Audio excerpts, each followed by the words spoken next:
विधानसभा अध्यक्ष नरेंद्र सिंह तोमर की press conference 7 राज्यों के स्पीकरों की बैठक पर हिमाचल में देश भर में हुई थी। बैठक देश भर में विधायिका के कामकाज के रिव्यू के लिए ग्रुप बने थे। इस समिति में मध्य प्रदेश अध्यक्ष हैं, हिमाचल, सिक्किम समेत 7 राज्य इस समिति के सदस्य हैं। विधायिका के कामों में नवाचार को लेकर विचार विमर्श की बैठक भी। वहीं इस बैठक के आधार पर नवाचारों को लेकर सभी विधानसभाओं से सुझाव लिए जाएंगे। विधानसभाओं के भीतर सदस्यों के दायित्व सरकार के क्रियाकलापों की समय समय पर समीक्षा हो सके और जनता को लाभ मिल सके, इसलिए समितियों का पेश होना अनिवार्य है। जब तक इन बैठकों में रिकमेंडेशन पर नहीं पहुंचते तब तक एजेंडे को सार्वजनिक नहीं कर सकते तोमर। ये समितियां एक तरह से सर्वदलीय होती हैं तोमर। वहीं सरकार और सदन के बीच सामंजस्य को लेकर रिकमेंडेशन पर हो रहा है विचार। अगली बैठक राजस्थान में होगी, तारीख अभी तय नहीं। क्या कुछ डिस्कशन हुआ बैठक के दौरान? पिछले दिनों हिमाचल राज्य में देश भर के विधानसभा अध्यक्षों की बैठक हुई थी। उस बैठक में विधायिका के विभिन्न कार्यकलापों को एक बार रिव्यू किया जाए, ऐसा निर्णय हुआ था। उसके आधार पर लोकसभा अध्यक्ष जी ने विभिन्न ग्रुप विभिन्न विषयों के लिए बनाए गए। उसी के अंतर्गत जो विधानसभा की समितियां होती हैं, उन समितियों की जो कार्यप्रणाली है, एक तो उसकी समीक्षा की जाए, उसमें आने वाली जो कठिनाइयां हैं उन पर विचार किया जाए और उसमें क्या नवाचार किए जा सकते हैं, उन समितियों के कार्यकलापों को और दक्षता से कैसे निर्वहन किया जा सकता है, समितियों को और जवाबदेह और स्वायत्त कैसे किया जा सकता है, इस पर विचार विमर्श करने के लिए जो समिति बनाई गई, समिति प्रणाली की समीक्षा करने के लिए उसकी बैठक आज मध्य प्रदेश के भोपाल नगर में संपन्न हुई। इस समिति में मध्य प्रदेश अध्यक्ष है, उत्तर प्रदेश, राजस्थान, पश्चिम बंगाल, उड़ीसा, सिक्किम, हिमाचल प्रदेश, ये राज्य उसके सदस्य हैं।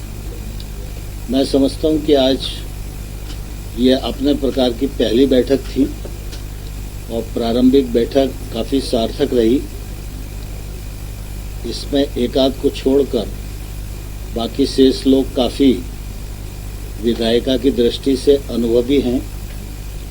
कोई पहले कई बार विधायक रह चुके हैं, राज्य सरकारों में मंत्री रह चुके हैं, समितियों के अध्यक्ष रह चुके हैं, लेकिन आज अपनी अपनी विधानसभाओं के पीठासीन अधिकारी हैं। तो उनके अनुभव को दृष्टिगत रखते हुए आज बैठक में बहुत अच्छे सुझाव आए, बहुत अच्छी चर्चा हुई और जो चर्चा हुई है उसके परिप्रेक्ष्य में ये समिति शेष जो विधानसभाएं हैं उनको भी पत्र लिखकर इस विषय पर उनके सुझाव मांगेगी कि क्या और ठीक किया जा सकता है।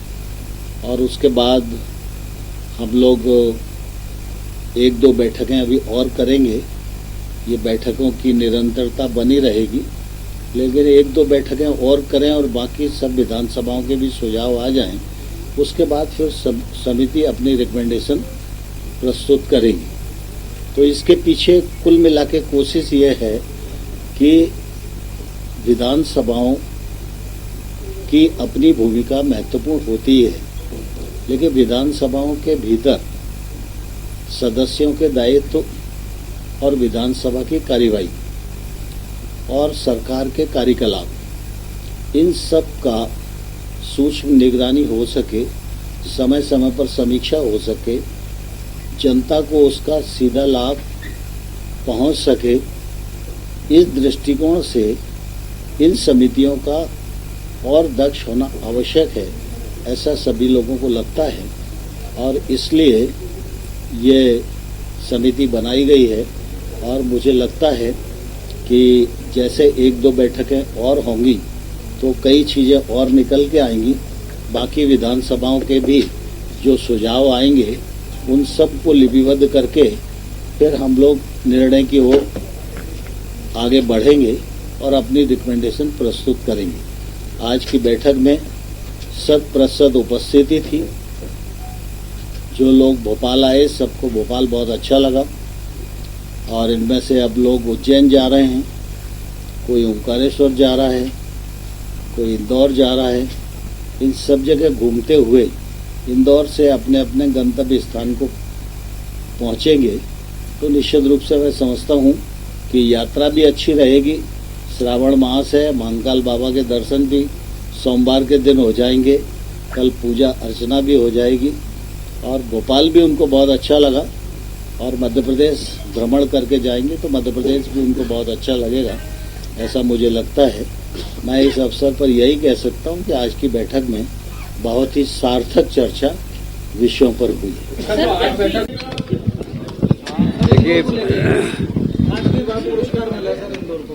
देखिए, ये इंदौर के नागरिकों का प्रयास है और इंदौर के प्रति उनका लगाव है कि इंदौर शहर इंदौर की जनता का है और इसलिए जनता उस शहर को साफ रखती है। इसलिए सारा श्रेय मैं इंदौर की जनता को दूंगा।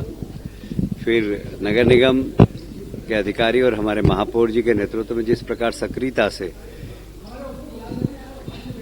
कचरा कलेक्शन से लेकर और कचरे को अंतिम स्थान तक पहुंचाने की जो व्यवस्था नगर निगम की है वो भी काफी शानदार है।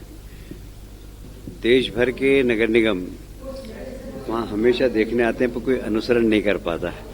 उसका कारण ये है कि हमारे यहाँ इंदौर जन भागीदारी का सरताज है और मुझे लगता है कि यदि आप सारे देश के शहरों को देख लें तो इंदौर के नागरिक इंदौर को जितना प्यार करते हैं उतना अन्य शहर के नागरिक नहीं करते होंगे, ऐसा मेरा मानना है।